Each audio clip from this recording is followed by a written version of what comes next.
বিসমিল্লাহির রহমানির রহিম। উপস্থিত সম্মানিত শ্রোতৃবৃন্দ, আসসালামু আলাইকুম। আজকে আমি শুধু একজন রাজনৈতিক ব্যক্তি হিসেবেই এখানে আসিনি।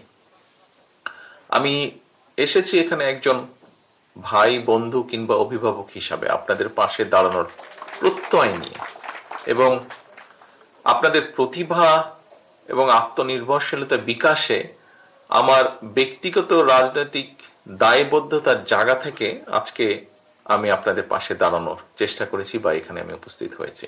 বাংলাদেশকে এগিয়ে নিয়ে যাওয়ার ক্ষেত্রে আমাদের সমাজ এবং অর্থনীতিকে সচল রাখার ক্ষেত্রে কিন্তু আপনাদের অসাধারণ ভূমিকা রয়েছে। কি অসীম বাধা অতিক্রম করে আপনারা স্বপ্ন দেখেন এবং আমাদেরকেও অনেক ক্ষেত্রে স্বপ্ন দেখান বা দেখতে শেখান। আজকে আমি আপনাদের সামনে ছোট ছোট, খুব ছোট সংক্ষেপে ছোট ছোট কয়েকটি গল্প বলতে চাই। প্রথম গল্পটা পটুয়াখালীর একজন ৬৮ বছর বয়সের মানুষের, যিনি বাক প্রতিবন্ধী, কিন্তু বাক প্রতিবন্ধী হলেও ফ্রিল্যান্স আউটসোর্সিং এর গ্রাফিক ডিজাইনের কাজ করেছেন এবং তরুণদের সাথে পাল্লা দিয়ে বিদেশি ক্লায়েন্ট থেকে বৈদেশিক মুদ্রা উপার্জন করে পরিবারের প্রতি যে অর্থনৈতিক দায়িত্ব তা পালন করেছেন।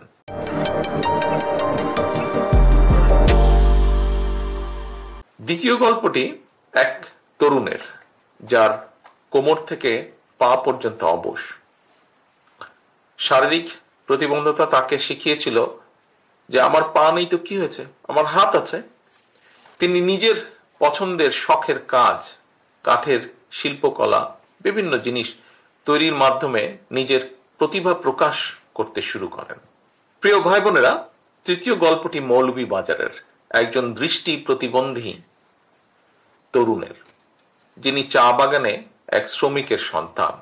চোখে আলো নেই, কিন্তু মনের আলোর শক্তিতে এসএসসি এবং এইচএসসি পরীক্ষায় জিপিএ 5 অর্জন করেছেন।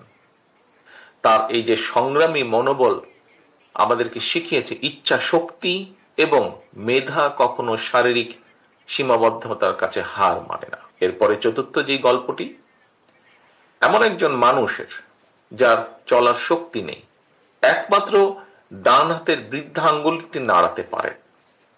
সেই আঙ্গুল দিয়ে তিনি কম্পিউটারের কাজ করেন। কুমিল্লার একটি ছোট্ট ঘরে বসে তিনি বেলজিয়ামের একটি প্রতিষ্ঠানের জন্য পণ্যের ক্যাটালগ ডিজাইন করেন। একক প্রচেষ্টায় মানুষটি নিশ্চিত করে চলেছেন অর্থনৈতিক মুক্তি এবং সামাজিক অগ্রযাত্রা। তাদের গল্প আমাদেরকে শিখিয়েছে বাধা শুধু একটি শব্দ, যা চেষ্টার মাধ্যমে জয় করা সম্ভব। আমরা এমন একটি বাংলাদেশ গড়তে চাই বা গড়ার পরিকল্পনা করি, যেখানে প্রতিটি মানুষ তার সীমাবদ্ধতাকে জয় করে নিজের স্বপ্ন পূরণের সুযোগ পাবেন।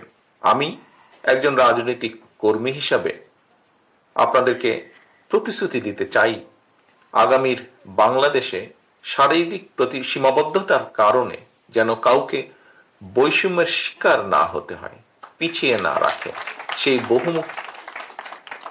সেই বহুমুখী উদ্যোগ নিয়ে জীবন যুদ্ধে বিজয়ের অজস্র প্রেরণাদায়ী গল্প সৃষ্টি করা হবে।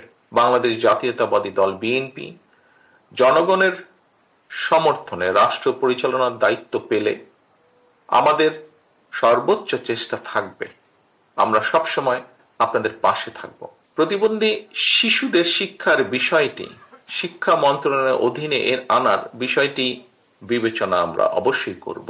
আমরা প্রত্যন্ত অঞ্চলে বিশেষ চাহিদা সম্পন্ন জনগণের জন্য মোবাইল হেলথ ক্লিনিক চালুর একটি উদ্যোগ গ্রহণ করতে চাই। উপকরণ তৈরির যে কারখানাগুলো, সেগুলো দেশে স্থাপন করা এবং আমদানি ক্ষেত্রে যদি সম্ভব হয় অবশ্যই সেক্ষেত্রে কর মওকুফের চিন্তাটিও বা কর কমিয়ে আনা চিন্তাটিও আমাদের পরিকল্পনার ভিতরে রয়েছে। ড্রয়িং, আর্ট, মিউজিক, স্পোর্টস, এই সমস্ত ক্রিয়েটিভ এবং ইনোভেটিভ অ্যাক্টিভিটিস তাদের জন্মগত দক্ষতা ও শেখার আগ্রহ অনুযায়ী প্রশিক্ষণ ও স্কিল ডেভেলপমেন্ট প্রদান করা আমরা করতে চাই। আসুন আমরা সবাই মিলে একটি গণতান্ত্রিক বাংলাদেশ গড়ে তুলি, যার ভিত্তি হবে বৈষম্যহীন, অন্তর্ভুক্তিমূলক এবং উদার তান্ত্রিক সমাজ নির্মাণ। আল্লাহ হাফেজ। বাংলাদেশ জিন্দাবাদ। বাংলাদেশ জাতীয়তাবাদী দল জিন্দাবাদ।